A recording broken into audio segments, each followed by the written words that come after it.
আয় ভেতরে আয়। ওই দেখ তোর জামাইবাবু ঘুমিয়ে পড়েছেন। আচ্ছা ভাই তুই গিয়ে ওখানে একটু বস, আর ও উঠবে তারপর ওর সাথে দেখা করে যাবে, কিন্তু ওর জন্য খাবারের ব্যবস্থা করছি। ঠিক আছে দিদি।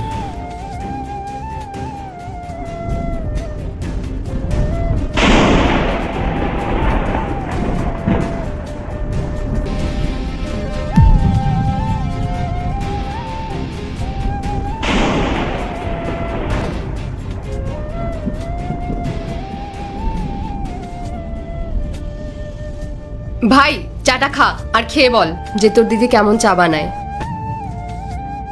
দিদি সব চাটা ছাড়, আমার অনেক কাজ আছে, আমি এখন আসি। আরে ভাই এসব কি বলছিস তুই? কতদিন পরে বাড়িতে আসলি, 2 মিনিট বস, জামাইবাবু উঠুক তারপর ওর সাথে দেখা করে চলে যাস। দিদি জামাইবাবু ঘুমাচ্ছে, যখন ঘুমাক না, আমি বরং অন্য কোনো দিন আসবো। না ভাই এসব বলে চলবে না, তুই সবসময় বলিস আসবি আসবি, তারপর আর আসিসই না। আজকে আমি তোকে এভাবে কোনো মতেই যেতে দেবো না। তুই আগে খাওয়া দাওয়া করবি, জামাইবাবুর সাথে দেখা করবি, তারপর যাবি। দিদি হ্যাঁ মনে পড়েছে, আমি না তোকে বলতে একদম ভুলে গেছিলাম। এই কিছুক্ষণ আগে না আমার একটা বন্ধু ফোন করেছিল, ওর মা নাকি পড়ে গিয়ে কোমরটা ভেঙে ফেলেছে, তাই এমার্জেন্সি আছে, আমার এখন ওখানে যেতে হবে। আমি যাই রে। কোন বন্ধু, নাম কি ওর? ওই হ্যাঁ ওই রাজু রাজু। রাজু?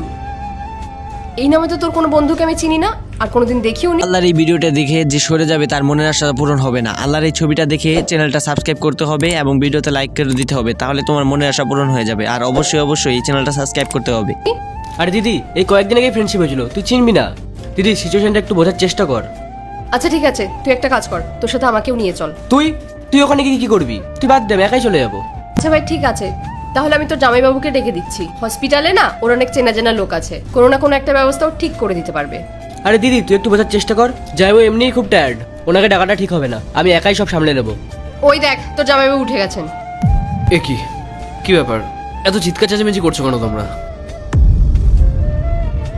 আরে দেখো না রাহুল, এতদিন পরে ভাই আসলো আর এখন বলছে চলে যাবে, আর তার মধ্যে নাকি ওর কোন বন্ধুর মায়ের পড়ে গিয়ে কোমর ভেঙে গেছে। আমি ওকে বললাম যে তোমার হসপিটাল অনেক চেনা জানা আছে। হ্যাঁ তা তো আছেই। তা তোমার ফ্রেন্ডের নাম কি? ওই ওই রাজু।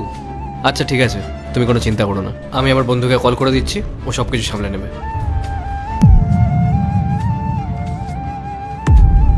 মেঘা, আমার ফোনটা দেখেছো? তোমার ফোন? না আমি তো দেখিনি। যাইবো দিদি, আমার যাওয়াটা খুব ইম্পর্টেন্ট, তোমরা এই ফোনটা পরে খুঁজো।